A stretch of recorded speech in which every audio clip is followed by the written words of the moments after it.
Well, the McDonald family is once again together. I got home last. Oh, this. It may not seem like a lot of snow, but there is a problem with this generational storm that they've talked about.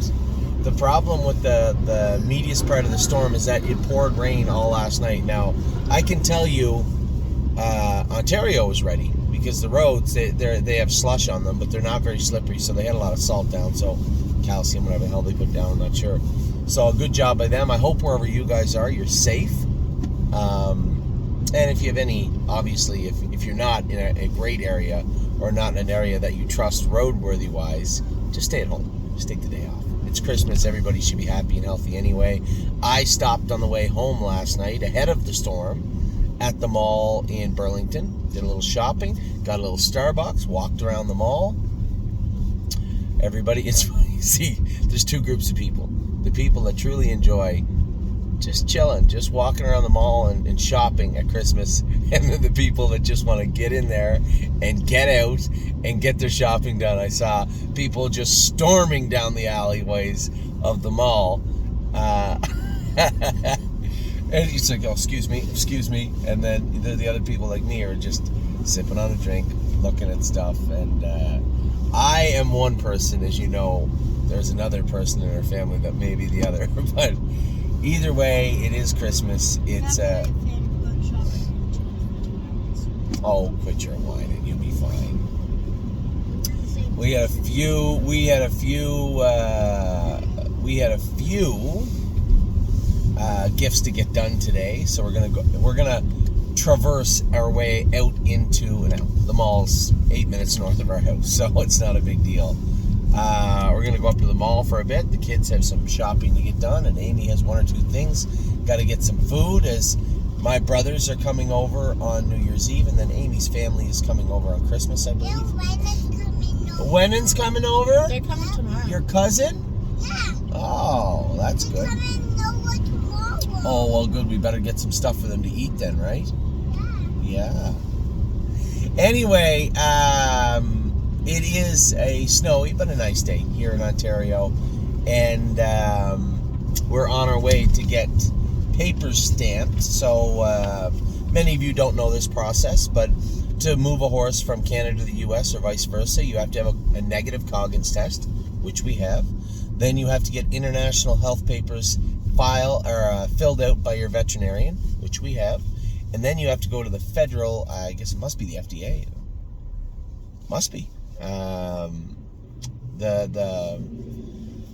The federal vet building up here. Now ours, luckily, again, is 12 minutes away. It's at the end of the other end of Guelph, the north end of Guelph on Woodlawn. You have to go up there. They look at the papers. If everything looks like it's in order, they stamp it. Without that stamp, you can't get across the border. And my next biggest problem for shipping both Locatelli, who is going to race in the Meadows next week, and HP Maestro, our new horse. We're going to give him a whirl at Northfield Park. Lots of classes for this guy. I really like what I see. With him thus far. Both those horses need to get rides now. Usually it's almost as easy as calling an Uber. Doyle Transport or Dale or Walter. There's always 3 or even 4 people around that can ship horses across. Unfortunately, none of them are working next week, so I'm going to have to talk. I know I can't talk Doyle. It's like, they've made their mind up, and I don't blame them. They work very, very hard. All those shippers work incredibly hard, and for them to have some time off, that's only fair. But I am going to ask one of them, hopefully, to chip into their time off. And, I mean, worst case scenario, I could go back to Northfield. Dad! Yeah, honey. Oh, it's a police officer. Yep. Dad! Yeah. Go back to Northfield, get our truck and trailer, and come back and get the horses. I would have to be on a manifest from either Doyle or someone else, I believe, to go across. It's doable. It would be my last resort, because that would mean that I would have to drive all the way to Northfield, which I'm going to do anyway, but then come back with my truck and trailer, pick up our horses, and go right back again. Wouldn't say that's plan A, but it's what we have to do. So today we're going to get these papers stamped. Also in the north end of Guelph is a beautiful little pancake place called Stacked. We're going to get some pancakes. The storm did allow everybody to kind of take advantage of the storm. Tell the roads are terrible. I'm not coming in. It's Christmas. It's fine. Not a big deal. No Christmas In 2 days. What happens after Christmas? Do you know, Addie? Happy That's Christmas, right. Merry New Year. No, in between Christmas and New Year's is Addie's birthday. Addie had a crappy birthday. December 29th. Sophia's? Oh, wow. My birthday's December 1st, so I felt it a little bit when I was a kid, where you get that crappy gift because Christmas is just 3 weeks away. I felt that a bit when I was young.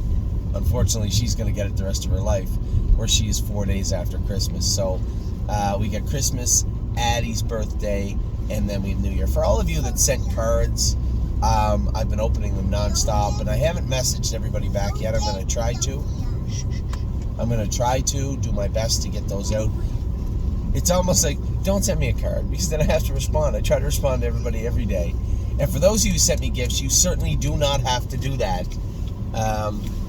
Honestly, it sounds corny, but just having you as clients and being around you and allowing us to do the work we do is much more than anyone could ask as a gift. So for those of you that did that, you certainly don't have to.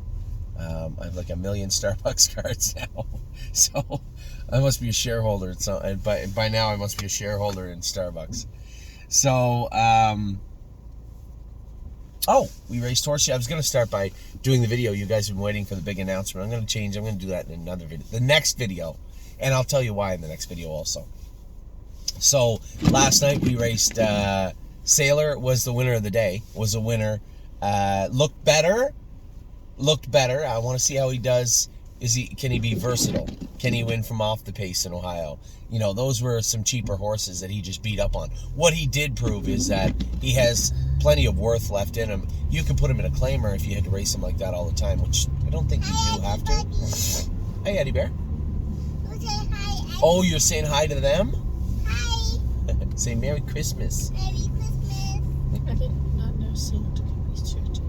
What's that? Sand is stretchy. So Sailor was very good yesterday, a winner. Brett and Stacy, you couldn't do much better than them. They've been unbeaten this week. Wait, no, did Walk on the Moon race? Yeah, I think he did.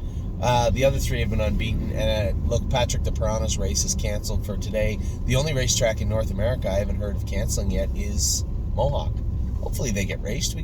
I'm driving Sintra tonight. We have No Free Lunch is in tonight. Absolute Euphoria is in tonight. So obviously I'm excited about racing tonight. I hope they do. We haven't got blasted with anything yet unless it's something coming down the road. But this is just winter weather to us. So Sailor was good. Matt's MVP scoped a little sick, but it was more than that. It wasn't lameness, so I suspect we're going to pull his blood and find his AST was a little bit high. But a lot of people asking us why Renegade Gypsy and Stonebridge and Cotty, horses that don't generally tie up, why are they tying up? More times than not, it's weather, right? And if they have to miss a day because of bad weather, or 2 days, and then you go out and jog them, they might tie up a little bit, and now you're getting 3-4 days for the race. You train them a little bit, it compounds. And then you have to wait until it comes right back down. In Gypsy's case, we did look. It was down to about 700, which should have been more than manageable. And he tied up really bad his next start. So, Gypsy's a boy. Yep, Gypsy's a boy. The fact that... What's up? Renegade Gypsy. Yeah, he's a I'm gelding. calling it a girl. No, he's a boy. Just 1 second. Just 1 second, honey. So, Renegade Gypsy... Again, for him to go the mile he did his last start, looking at his blood the day after, that was a hell of a mile. So we're going to give him some time off, get him ready for that Ontario graduate stuff in the spring. This has forced him into a rest. There's no point in continuing on with his AST this high. We could work through it, but we don't have to. We could use that time for him to be in the field. So he'll be going out to the field in the next few days. We have a lot of horses coming back in. I believe there's 9 to come in the U.S., maybe 10. And I believe there is also... 3 or 4 to come in Ontario. So once we do that, we'll be at full capacity. All the horses will be back in for the most part, with a couple of resters being Renegade Gypsy, and whenever we do get Resolute Bay and any of the other horses out. So it's a good question, buddy. Normally I'd say yes, but I don't think it'd be very good today. That's super hungry. You're super hungry? Oh, well, that's good because there's a super restaurant right up here.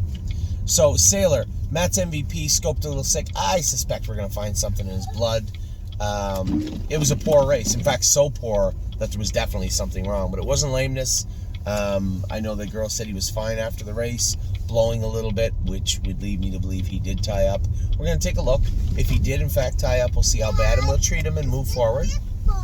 No, this isn't the barn, honey. This is the federal vet that has to stamp our papers. Who else did we race last night? Oh, Unbeatable Kemp. I think James just tried to be a little too conservative with him, and he let a horse in front of him in the first turn. He let a horse in the first turn in front of him that ended up being his undoing in more ways than one.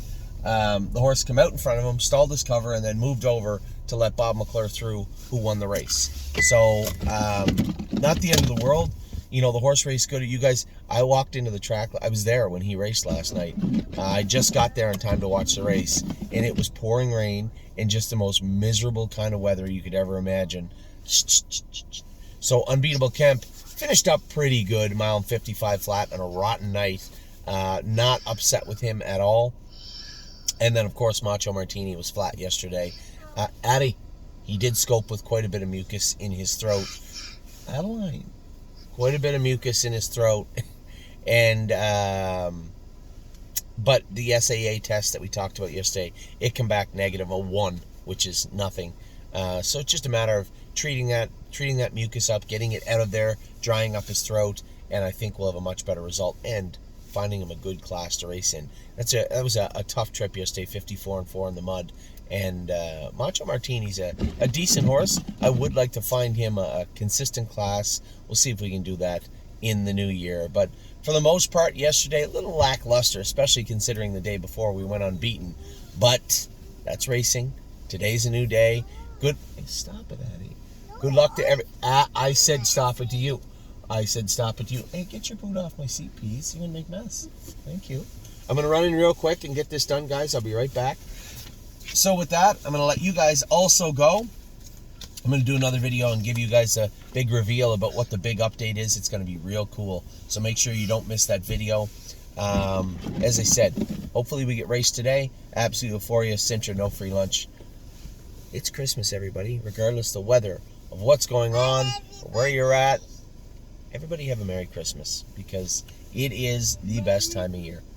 Take care. Say bye, everybody.